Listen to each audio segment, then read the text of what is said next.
Hello students, welcome. आज मैं शुरू करूंगा फंक्शन, बिल्कुल बेसिक से लेकर के एडवांस तक कंप्लीट फंक्शन में आपको पढ़ाने वाला हूं। इस सीरीज को फॉलो करते रहे, एक एक वीडियो को पूरा देखते रहे, कंप्लीट फंक्शन आप यहाँ सीखने वाले हैं। फंक्शन को पढ़ाने से पहले मैं आपको बताऊंगा सेट और रिलेशन की डेफिनेशन। सेट और रिलेशन की केवल डेफिनेशन की बात करूंगा, कंप्लीट सेट और रिलेशन की अलग से सीरीज आएगी, आप वहां पढ़ेंगे। केवल डेफिनेशन की बात की जाएगी। Set, set is collection of well defined objects. Set is collection of well defined objects.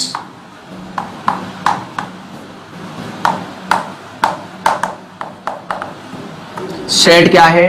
Well defined objects का एक कलेक्शन है। वेल डिफाइंड, ये हमें समझना है। वेल डिफाइंड का मतलब है सुपरिभाषित। वेल डिफाइंड का क्या मतलब होता है? सुपरिभाषित। Well defined means the definition is exact and from the definition we get always same set। यानी एक डेफिनेशन, एक एग्जैक्ट डेफिनेशन होती है, सभी के अकॉर्डिंग एक जैसा सेट हमें मिलेगा। अगर हमने कहा 1 से लेकर के 20 के बीच के नेचुरल नंबर, 1 से 20 के बीच के नेचुरल नंबर, तो सभी बच्चे वही बताएंगे 2, 3, 4 अप टू 19। यानी हमने कहा वॉवेल्स ऑफ इंग्लिश अल्फाबेट, तो AEIO, यानी सभी के अकॉर्डिंग सेम निकल के आएगा। हमने कहा वेस्ट क्रिकेटर का सेट, तो ये अलग अलग बच्चे अलग अलग बताएंगे, तो ये सेट नहीं होगा, ये वेल डिफाइंड नहीं है। सेट कैसा होगा? Quantitative, not qualitative. ठीक है, अलग से सीरीज आएगी, पूरा डिटेल से हम वहां पर पढ़ेंगे। मैं ये सीरीज केवल फंक्शन पर फोकस करूंगा, तो केवल फंक्शन की बात चलेगी। तो अब आते हैं रिलेशन। तो अब बात करते हैं हम रिश्ते की। Relation is the rule by which we relate element of one set to the element of other set. Relation is the rule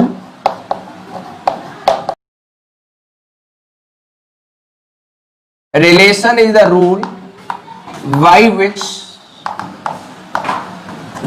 we relate element of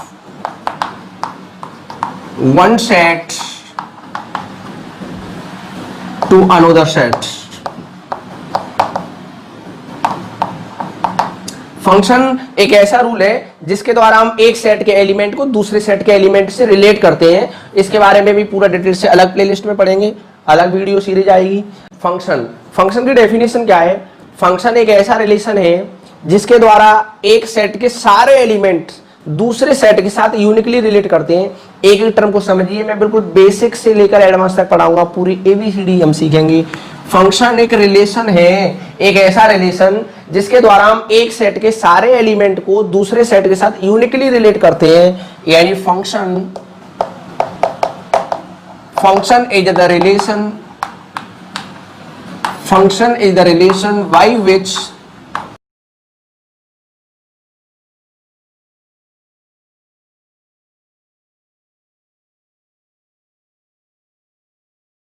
function क्या है? Function is the relation by which we relate every element of set A to unique element of set B. Function की definition अच्छे से समझ लीजिए। Every element और ये क्या है? यूनिक। इन दो को कई बार हाईलाइट कर लें। फंक्शन क्या है? एक ऐसा रिलेशन है जिसके द्वारा हम एक सेट के एलिमेंट को दूसरे सेट के एलिमेंट से यूनिकली रिलेट करते हैं। सेट ए के सारे एलिमेंट को सेट बी के सारे एलिमेंट के साथ रिलेट करेंगे, इसको हम क्या कहते हैं? फंक्शन। कुछ एग्जांपल्स लेता हूं और उससे हम और अच्छे से समझ पाएंगे और फंक्शन की डेफिनेशन की अंडरस्टैंडिंग बढ़िया हो पाएगी। तो देखिएगा इधर सभी बच्चे देखें, ये एक सेट है ए और ये एक सेट है बी, और यहाँ पर दिया है ABC और यहाँ दिया है अल्फा बीटा गामा। एक सेट के सारे एलिमेंट दूसरे सेट के साथ यूनिकली रिलेट करें तो वो फंक्शन होगा। और A से B के लिए एक फंक्शन डिफाइन किया F। क्या ये फंक्शन है? डेफिनेशन क्या है? Every element of set A, set A के सभी elements, no element should be left in this set. इस सेट में कोई भी एलिमेंट छूटना नहीं चाहिए। हर एलिमेंट रिलेट करेगा, यूनिकली रिलेट करेगा। इस सेट बी के साथ कैसे रिलेट करेगा? यूनिकली रिलेट करेगा। क्या ये फंक्शन है? हाँ, ये फंक्शन है। एक दूसरा देखें, ये सेट ए और ये सेट बी, इसके एलिमेंट क्या है? अल्फा बीटा गामा, और यहां पर कुछ ले लिया ABCD। तो देखिएगा, इसको यहां रिलेट कराया, एक एलिमेंट और ले लिया हमने D। क्या ये फंक्शन है? डेफिनेशन देखो, पहले वाले सेट के सारे एलिमेंट रिलेट करेंगे, पहले वाले सेट के सारे एलिमेंट रिलेट करने चाहिए, तो अल्फा भी रिलेट कर रहा है, बीटा भी रिलेट कर रहा है, गामा भी रिलेट कर रहा है। पहली कंडीशन तो सेटिस्फाई हुई। और दूसरी कंडीशन यूनिकली रिलेट करेगा। अल्फा ए से रिलेट करा तो अल्फा और किसी एलिमेंट से रिलेट नहीं कर रहा। बीटा भी यूनिकली रिलेट कर रहा है बी के साथ, और गामा भी यूनिकली रिलेट कर रहा है सी के साथ। ये था एग्जाम्पल 2। एक और एग्जाम्पल लेते हैं बच्चों, देखो ध्यान से। ए बी सी, और यहां लिया मैंने अल्फा बीटा गामा, ये ए है और ये बी है। क्या ये फंक्शन है? ये फंक्शन नहीं है। क्या ये फंक्शन था? हाँ था। ये वाला भी फंक्शन था। ये फंक्शन क्यों नहीं है? देखो डेफिनेशन को अच्छे से समझ लीजिए। पहले सेट के सारे एलिमेंट रिलेट करेंगे, हर एलिमेंट के सामने से लाइन जाएगी, तो आप देख सकते हैं एलिमेंट सी छूट गया। ये फंक्शन क्यों नहीं है? एलिमेंट सी की कोई इमेज नहीं है, यानी एलिमेंट सी रिलेट नहीं कर रहा। पहली वाली कंडीशन सेटिस्फाई नहीं हुई। फंक्शन क्या होगा कि पहले सेट के सारे एलिमेंट रिलेट करेंगे तब ये फंक्शन कहलाएगा। ये फंक्शन नहीं है। अब देखें एक और एग्जांपल लेते हैं। A B C alpha beta gamma, क्या ये फंक्शन है? देखो डेफिनेशन चेक करो, ये सेटिस्फाई। दो ही चीजें समझो, पहले वाले सेट के सारे एलिमेंट रिलेट करने चाहिए। आप देखेंगे अल्फा भी रिलेट कर रहा है, ए भी रिलेट कर रहा है, बी रिलेट कर रहा है, सी भी रिलेट कर रहा है। पहली वाली कंडीशन तो सही है। क्या यूनिकली रिलेट कर रहा है? नहीं, क्योंकि ए अल्फा से भी रिलेट कर रहा है, ए बीटा से भी रिलेट कर रहा है। ए केवल एक ही एलिमेंट से रिलेट करेगा तब ये फंक्शन होता। ए यहां पर दो एलिमेंट से रिलेट करेगा, ये फंक्शन नहीं होगा, यानी ये यूनिकली रिलेट नहीं किया। एक और एग्जांपल लेते हैं। जो भी पॉसिबिलिटी बन सकती है, जो भी आप सोच रहे हो, वो सारी पॉसिबिलिटी यहां पर मैं लेने वाला हूं। ए और बी एक फंक्शन डिफाइन किया, ए बी सी, मतलब चेक करना है हमने, ऐसी फंक्शन एफ बोल दिया, और यहां अल्फा बीटा गामा। अब देखिए क्या ये फंक्शन है? ये फंक्शन है। तीनों कंडीशन सेटिस्फाई हो रही है। देखो कैसे। क्या पहले सेट के सारे एलिमेंट ने रिलेट किया? हाँ, सारे एलिमेंट ने रिलेट किया। क्या यूनिकली रिलेट किया? हाँ, यूनिकली रिलेट किया। ए एलिमेंट अल्फा से रिलेट हो रहा है, बी अल्फा से रिलेट हो रहा है, बी अल्फा के अलावा किसी और एलिमेंट से रिलेट हो रहा है क्या? नहीं। सी किससे रिलेट हो रहा है? अल्फा से। क्या सी अल्फा के अलावा किसी और एलिमेंट से रिलेट हो रहा है क्या? बिल्कुल भी नहीं। ये फंक्शन है, ये फंक्शन नहीं है, ये भी नहीं है, ये भी है और ये है।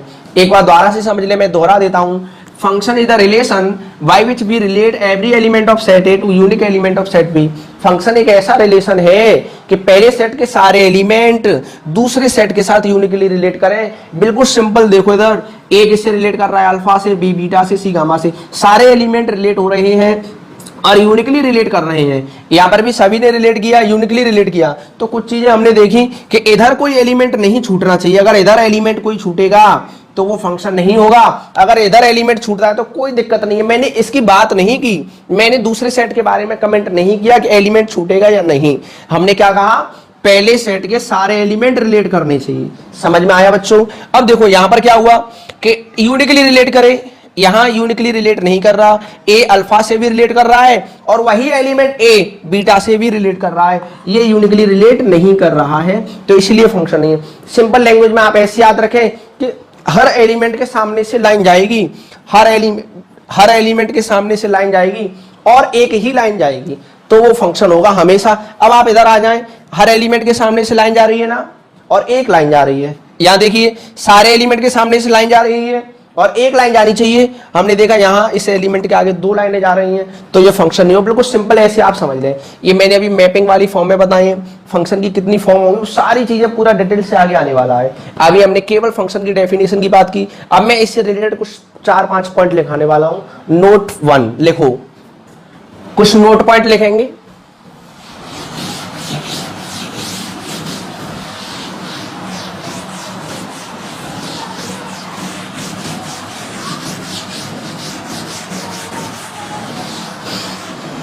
Note 1 function is the relation between two sets। Function क्या होता है? दो सेट के बीच का रिलेशन होता है। Function is the relation between two sets, पहला पॉइंट। अब देखें नोट 2, हमने वो जो दो सेट है वो ए और बी मान लिए, मान लो से ए एंड बी, हमने वो दोनों सेट क्या मान लिए, ए और बी मान लिए। आप देखें नोट 2, फंक्शन को हम इस तरह लिखते हैं, इस तरीके से, इसको क्या पढ़ते हैं, function is defined from A to B, इसको क्या पढ़ेंगे, function f is defined from A to B, जो भी दो सेट के बीच का रिलेशन है तो उसको इस तरह से लिखा जाता है, function is defined from A to B, function set A से सेट बी के लिए डिफाइन किया है। ये जो सेट ए है इसको बोलते हैं डोमेन, और ये जो सेट बी है इसको बोलते हैं कोडोमेन, नॉट रेंज। ये चीज ध्यान रखें, माइंड में बिठा लें, ये जो सेट है उसको रेंज नहीं बोलते हैं। किसी किसी सवाल में कोडोमेन रेंज के बराबर हो सकता है, लेकिन इन जनरल इसको हम रेंज नहीं कह सकते, ठीक है। ये किसी पार्टिकुलर केस में आ सकता है कोडोमेन रेंज के बराबर, इस वाले सेट को बोलते हैं कोडोमेन, इसको बोलते हैं डोमेन, इसको क्या बोलते हैं डोमेन, और इसको क्या बोलते हैं codomain. Set A is called domain of function and set B is called codomain of function.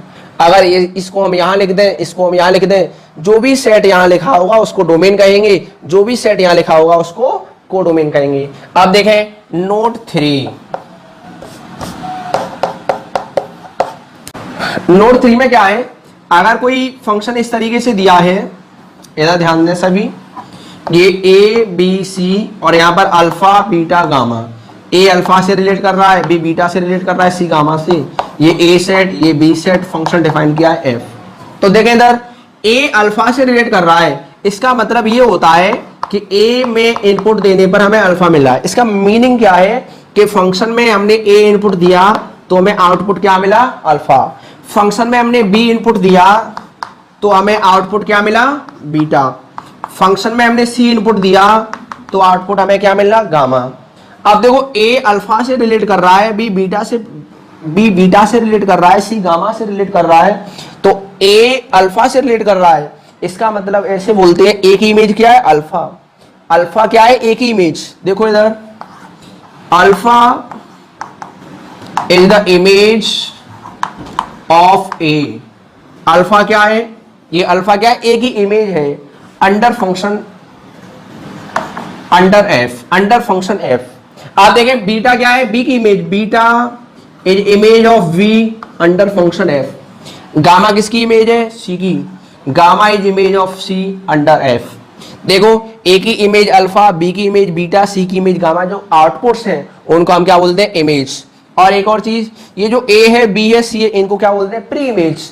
ए किसकी प्री इमेज है, अल्फा की, ए इज प्री इमेज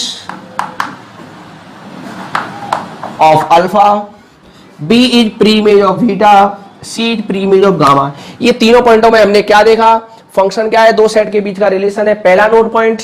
दूसरा नोट पॉइंट क्या है, फंक्शन को हम इस तरह लिखते हैं, function is defined from A to B, और ये जो पहला सेट है वो होता है डोमेन, दूसरा सेट कहलाता है कोडोमेन। अब देखें तीसरा नोट पॉइंट हमने क्या बताया कि अगर इस तरह से फंक्शन लिखा हुआ है तो इसका मीनिंग क्या है, पहले तो हमने ये समझाया तीसरे पॉइंट में, ए इनपुट देने पर हमें अल्फा मिला, बी इनपुट देने पर बीटा मिला, सी इनपुट देने पर हमें गामा मिला। और ये क्या है, अल्फा क्या है, ए की image, beta is image of V, gamma is image of C. ये वाले एलिमेंट कहलाते हैं इमेज, और ये वाले एलिमेंट कहलाएंगे इनकी pre image. A is pre image of alpha, B is pre image of beta, C is pre image of gamma. आप देखें नोट 4, नेक्स्ट पॉइंट बता रहा हूं, नोट 4, पहले इसको आप नोट कर लें फिर आगे बढ़ते हैं। अभी हमने डोमेन और कोडोमेन की बात कर ली है, मैं रेंज बताता हूं। देखें the set of all images under f is called range.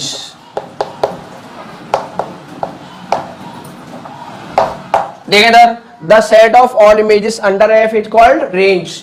यानी अगर कोई फंक्शन इस तरीके से दिया है, A B C alpha beta gamma, ये ए है और ये बी है, और हमने एक फंक्शन डिफाइन कर दिया एफ। ए किससे रिलेट कर रहा है, अल्फा से, बी किससे रिलेट कर रहा है, अल्फा से, सी किससे रिलेट कर रहा है, बीटा से।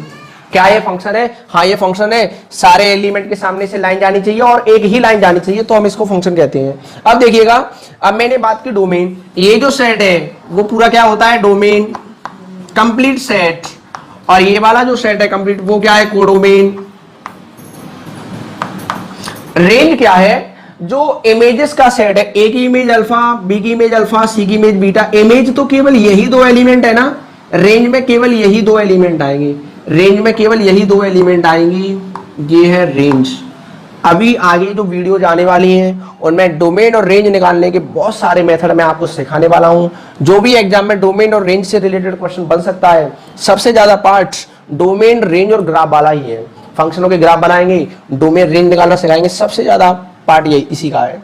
अब देखो एक चीज ध्यान रखें, रेंज ऐसी आगे भी लिखाया जाएगा, अभी मैं शॉर्ट में बता दे रहा हूं। Range is subset of codomain. Range ये चीज ध्यान रखें, range subset of codomain. Range या तो कोडोमेन के बराबर हो सकती है, या रेंज वाला सेट कोडोमेन से छोटा हो सकता है। आपने यहां देखा रेंज में अल्फा बीटा आ रहा है और कोडोमेन में अल्फा बीटा गामा आ रहा है, कोडोमेन में ज्यादा एलिमेंट है। हो सकता है कि रेंज के एलिमेंट कोडोमेन के बराबर हो जाए, लेकिन ऐसा कभी भी नहीं हो सकता कि रेंज के एलिमेंट कोडोमेन से ज्यादा हो जाए, ऐसा बिल्कुल भी नहीं हो सकता। Range is always subset of codomain, इस चीज को आप ध्यान रखें। आप देखें नोट 5 पर आते हैं अब बच्चों। ये जो फंक्शन को हमने अभी मैपिंग वाली फॉर्म में लिखा, अब एक फॉर्म और बता रहा हूं, देखो ऑर्डर्ड पेयर वाली फॉर्म में भी लिख सकते हैं। फंक्शन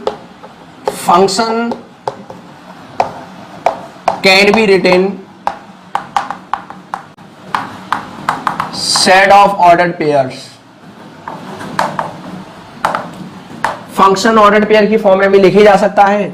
देखें मान लो कोई फंक्शन इस तरह से दिया है, एक ए सेट बी सेट, और हमने एक फंक्शन एफ डिफाइन किया, यहां दिया 1 2 3 और यहां दिया 1 4 9, इस तरह से दे दिया। 1 किससे रिलेट कर रहा है, 1 से, 2 रिलेट कर रहा है 4 से, 3 रिलेट कर रहा है 9 से, इधर एक एलिमेंट और ले लिया मान लो 16। ये फंक्शन दिया है, तो इस फंक्शन को हम ऑर्डर्ड पेयर की फॉर्म में भी लिख सकते हैं। देखो किस तरह से, 1 इनपुट देने पर हमें 1 मिला 1,1, और 2 इनपुट देने पर 4 मिला 2,4, 3 इनपुट देने पर 9 मिला 3,9। देखिए फंक्शन को इस फॉर्म में भी लिखा जा सकता है। इसमें भी कुछ नोट है, उन्हें भी ध्यान रखें। पहला पॉइंट, जो पहली एंट्री है, जो पहला एलिमेंट है, वो डोमेन कहलाता है। The set of first entries will form domain. देखिए इधर सारे प्रॉपर नोट्स बनाते जाएं आप। जो पहला एलिमेंट का सेट है वो क्या फॉर्म करता है, domain. The set of second entries will form range. वैसे हमें पता है रेंज में क्या आएगा 149, और यहां पर भी क्या है 149। रेंज क्या है, जो दूसरे एलिमेंट का सेट है ऑर्डर्ड पेयर्स में, जो दूसरे एलिमेंट का सेट है उसको रेंज कहेंगे, और जो पहले एलिमेंट का सेट है उसको हम डोमेन कहेंगे। एक और पॉइंट ध्यान रखें, codomain has to be given. Codomain हमेशा दिया जाता है, कोडोमेन हमेशा दिया जाता है। अगर कुछ नहीं दिया है तो हम कोडोमेन आर ले लेंगे, ठीक है। If nothing is given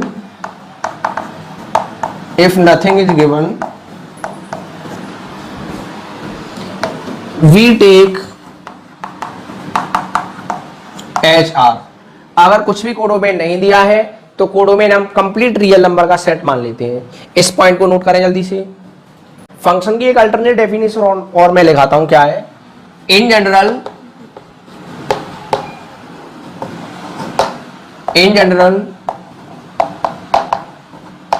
function are given as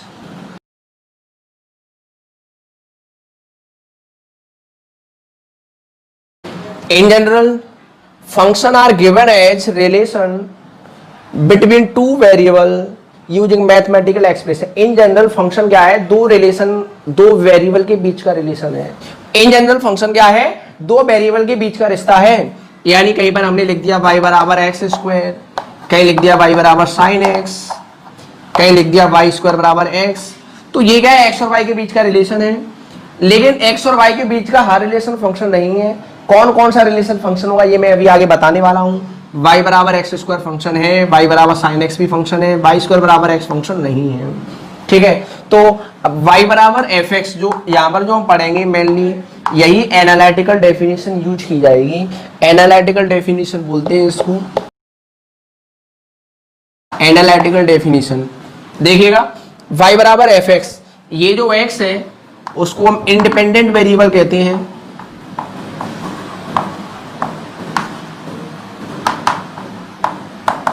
और ये जो y है इसको हम डिपेंडेंट वेरिएबल कहते हैं।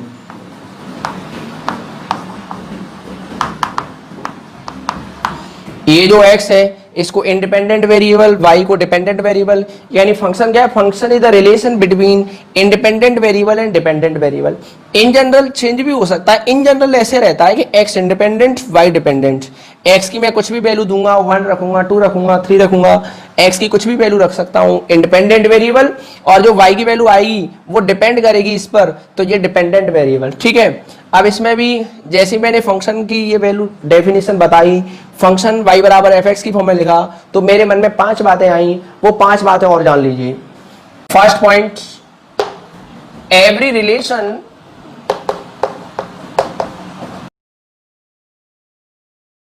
देखिए सर, पहली बात क्या है, every relation between x and y will not be a function, यानी एक्स और वाई के बीच का हर रिलेशन फंक्शन नहीं होगा। मान लो अभी मैंने लिखा y बराबर एक्स स्क्वायर, ये तो फंक्शन है। अगर मैंने लिखा y square equals to x, तो ये फंक्शन नहीं है। x और y के बीच का हर रिलेशन फंक्शन नहीं है। अब देखें पॉइंट नंबर 2, कौन सा रिलेशन फंक्शन होगा, मैं उसकी बात करूंगा। केवल x और y के बीच का वही रिलेशन फंक्शन होगा। पॉइंट नंबर 2, x और y के बीच का वही रिलेशन फंक्शन होगा जहां एक x के लिए एक y मिले, x की एक वैल्यू रखें तो y की भी एक वैल्यू मिले। अगर मैं यहाँ x की वैल्यू 4 रखूंगा तो y की 2 वैल्यू आएंगी, +2 और -2। अगर मैं x की वैल्यू 4 यहाँ रखूंगा तो y की केवल इकलौती वैल्यू आएगी। यानी x और y के बीच का केवल वही रिलेशन फंक्शन कहलाएगा जहां एक वैल्यू के लिए, x की एक वैल्यू के लिए y की हमें एक ही वैल्यू मिलेगी।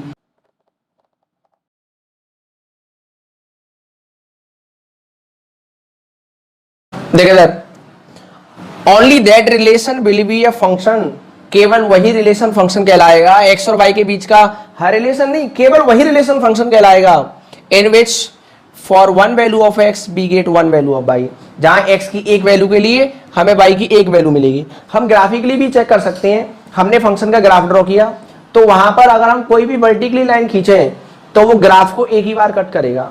वर्टिकल लाइन टेस्ट कहते हैं। ग्राफिकली फंक्शन को हम कैसे चेक करते हैं, अगर हमने कोई भी वर्टिकली लाइन खींची, कोई वाई एक्सिस के पैरेलल लाइन खींचा या वाई एक्सिस, तो वो फंक्शन को केवल एक पॉइंट पर इंटरसेक्ट करेगा। तो देखें इधर, अगर कोई फंक्शन इस तरह से ग्राफ बना हुआ है तो हमने लाइन खींचा, ये केवल एक ही जगह पर इंटरसेक्ट करेंगे। अगर कोई ग्राफ इस तरह से बना हुआ है, इसका ग्राफ ये है, अगर हमने लाइन ये खींचा तो दो जगह कट कर गया। दो जगह कट करने का मतलब है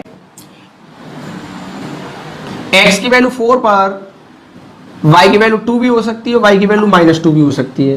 यानी ये जो पॉइंट निकलेगा वो 4,2 निकलेगा, 4,2 भी सेटिस्फाई करेगा और 4,-2 भी सेटिस्फाई करेगा।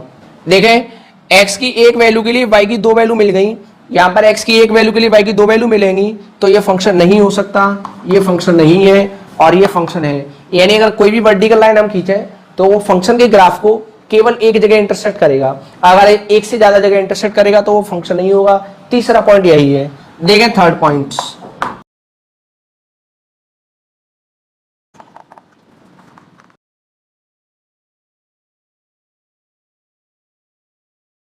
देखें third point, graphically if any vertical line cuts the graph at more than one point then that graph will not be a function.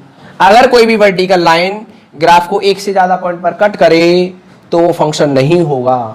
अब देखें बाकी के दो पॉइंट मैं और बताता हूं। अभी जो एनालिटिकल डेफिनेशन मैंने बताई उससे रिलेटेड मैं 5 बातें आपको बता रहा हूं, 3 बातें मैं बता चुका हूं, आप इन्हें नोट कर लीजिए। अब आते हैं फोर्थ और फिफ्थ पॉइंट पर। Fourth point, domain is the set of all possible value of x for which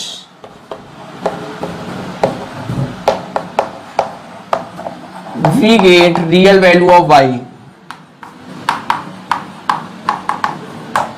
देखिए सर, फोर्थ पॉइंट क्या है, domain is the set of all possible value of x. अगर एनालिटिकल फॉर्म में function लिखा हुआ है तो एक्स की जितनी पॉसिबल वैल्यू होंगी उनका जो सेट है वो डोमेन कहलाएगा। एक्स की वो सभी वैल्यू जिनके लिए फंक्शन डिफाइन हो, यानी फंक्शन एक रियल वैल्यू को टेंड करे, फंक्शन में उस वैल्यू को रखें तो वाई की जो वैल्यू हमें मिले वो रियल वैल्यू मिले। ठीक है, अब देखें फिफ्थ पॉइंट, जो पॉसिबल वैल्यू एक्स की है उनको हमने फंक्शन में रखा तो जितनी भी वाई की वैल्यू आएंगी उन सभी का सेट कहलाएगा रेंज। फिफ्थ पॉइंट यही है।